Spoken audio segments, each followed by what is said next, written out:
Student, आज हम पढ़ेंगे अल्कोहल टॉपिक।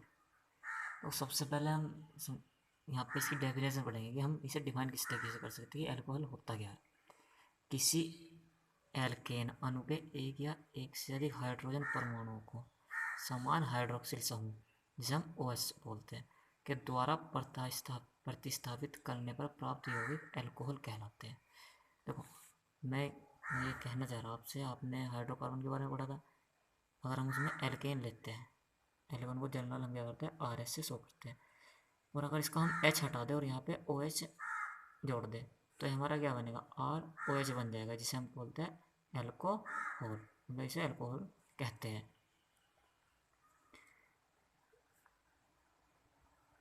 अब एल्कोहल का वर्गीकरण देखो, एल्कोहल का वर्गीकरण उनमें उपस्थित हाइड्रोक्सिल समूह की संख्या के आधार पर किया जाता है। हाइड्रोक्सिल समूह मतलब जो OH समूह होते हैं इसे हाइड्रोक्सिल समूह कहते हैं। इसके आधार पर क्या करते हैं, इनका वर्गीकरण करते हैं इनकी संख्या के आधार पर। हाइड्रोक्सिल समूह के आधार पर एल्कोहल को निम्न वर्गों में विभाजित किया जा सकता है। इसमें फर्स्ट पड़ेगा मोनोहाइड्रिक एल्कोहल, मतलब ऐसे एल्कोहल जिनमें एक हाइड्रोक्सिल समूह होता है, मतलब एक OH समूह होता है, मोनोहाइड्रिक एल्कोहल कहलाते हैं। इसके कुछ एग्जाम्पल है यहाँ पे, CH3OH। मतलब आप समझ रहे हैं, हेलो एल्केन हमारा क्या होता है। फॉर एग्जाम्पल मैं CH4 ले रहा हूँ यहाँ पे,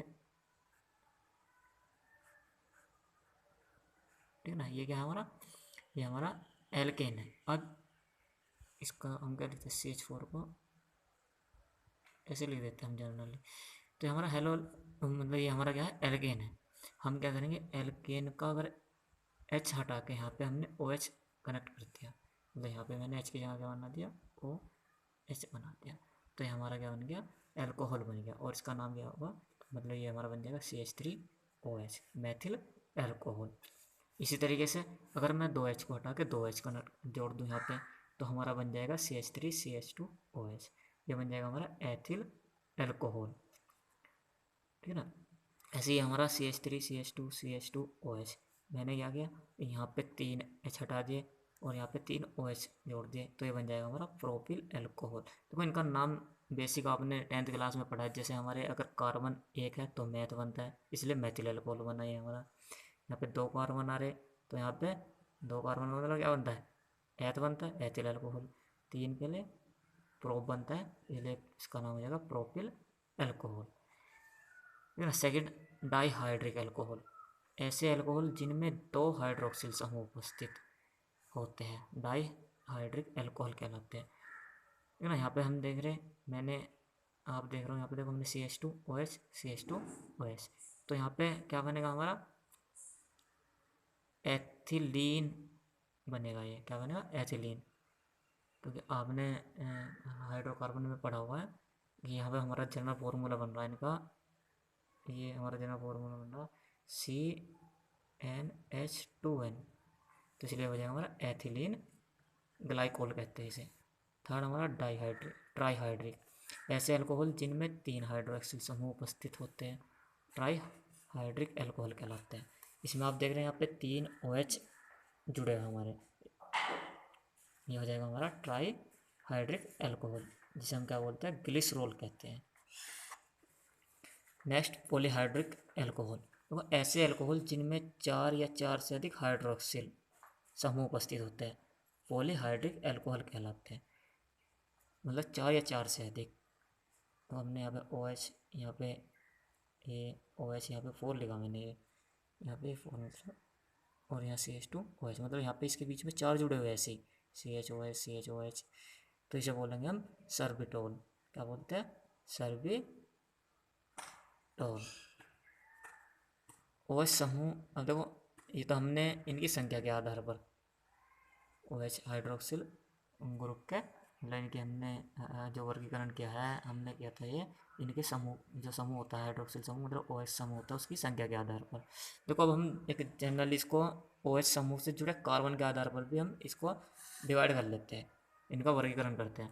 कहने का मतलब ये है, देखो यहाँ पे अगर हमारा जो OH हम देख रहे हैं इस C से जुड़ा हुआ है, और ये कार्बन कितने कार्बन से जुड़ा हुआ है, जिस कार्बन से OH जुड़ा हुआ होता है वो कार्बन कितने कार्बनों से जुड़ा हुआ होता है। अब देखो यहाँ पे सी केवल एक कार्बन से जुड़ा हुआ है, तो इसे बोलेंगे हम 1 डिग्री या प्राथमिक एल्कोहल।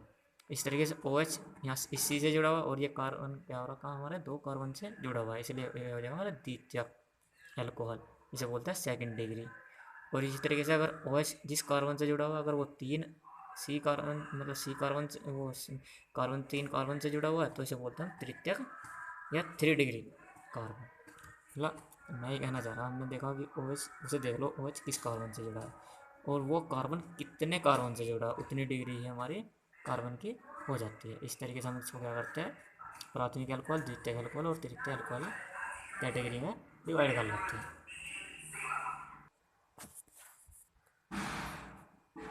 स्टूडेंट अब हम पढ़ेंगे अल्कोहल का नामांकन। देखो साधारणतः इन्हें एल्किल अल्कोहल कहते हैं। अगर हम अल्कोहल की बात करें तो साधारणतः हम क्या करते हैं, क्या क्या कहते हैं इनको, एल्किल अल्कोहल के नाम से जानते हैं, जिसमें अल्कोहल शब्द से पूर्व एल्किल मूलक का नाम दिया जाता है। अगर कोई भी अल्कोहल है तो उससे पहले हम क्या करते हैं, एल्किल मूलक का नाम लिखा जाता है। फॉर एग्जाम्पल आप यहाँ पे देखेंगे CH3OH, इसे हम क्या बोलते हैं, मैथिल अल्कोहल कहते हैं। तो ये जो मैथिल है यहाँ पे, ये मैथिल क्या है, एल्किल मूलक कहलाता है। ऐसे CH3CH2OH, तो ये क्या बन गया हमारा एथिल अल्कोहल। तो ये एथिल क्या है हमारा, एल्किल मूलक है, एल्किल मूलक है, ठीक है ना। तो जनरली हम क्या करते हैं, अगर हम साधारण नाम लिखते हैं साधारण पद्धति में, तो हम इसको क्या कहते हैं, मैथिल अल्कोहल, एथिल अल्कोहल, ठीक है ना। जो हमारा अल्कोहल होता है उससे पहले एल्किल मूलक का नाम लगा देते हैं। सेकंड पॉइंट, नामांकन की साधारण पद्धति के अनुसार इन्हें मैथिल अल्कोहल का व्युत्पन्न मानते हैं, ठीक है ना। अगर हम नामांकन की साधारण पद्धति देखें तो उसमें हम क्या मानते हैं, जो अल्कोहल होते हैं उनको हम क्या कहते हैं, मैथिल अल्कोहल का व्युत्पन्न मानते हैं, जिसे हम कार्बिनोल कहते हैं। हम इनको क्या कहते हैं, कार्बिनोल भी कहते हैं। जैसे हमारा CH3CH2OH, तो हम इसे बोल देंगे मैथिल कार्बिनोल। ऐसे ही हमारा CH3CH2CH2OH, इसे कहेंगे हम एथिल कार्बिनोल। थर्ड पॉइंट, अगर हम IUPAC पद्धति के अनुसार बात करते हैं तो इन्हें हम क्या कहते हैं, एल्केनोल कहते हैं। जो हमारे अल्कोहल होते हैं उन्हें क्या कहते हैं, हम एल्केनोल कहते हैं। जैसे यहाँ पे कुछ एग्जांपल बताए हुए मैंने, यहाँ पे देखो CH3OH, भाई जनरल आपको पता है, अगर मैं यहाँ CH4 की बात करूँ, मीथेन की बात करता हूँ, तो मीथेन का स्ट्रक्चर क्या होता है, एक कार्बन से 4 हाइड्रोजन जुड़े हुए होते हैं, ठीक है ना। तो यहाँ पे मैंने एक H की जगह क्या करा, H को हटा दिया यहाँ से और OH जोड़ दिया, तो ये क्या बनेगा, CH3OH। क्या बनेगा, CH3OH। तो ये क्या था, हमारा एल्केन था, और एल्केन में से हमने क्या किया, एक हाइड्रोजन की जगह OH जोड़ दिया, तो ये क्या बन गया, मतलब वैसे हमारा मीथेन था, तो हम हमारा क्या बन गया, मीथेन में ओल और जोड़ दिया हमने, क्या बन गया, मीथेन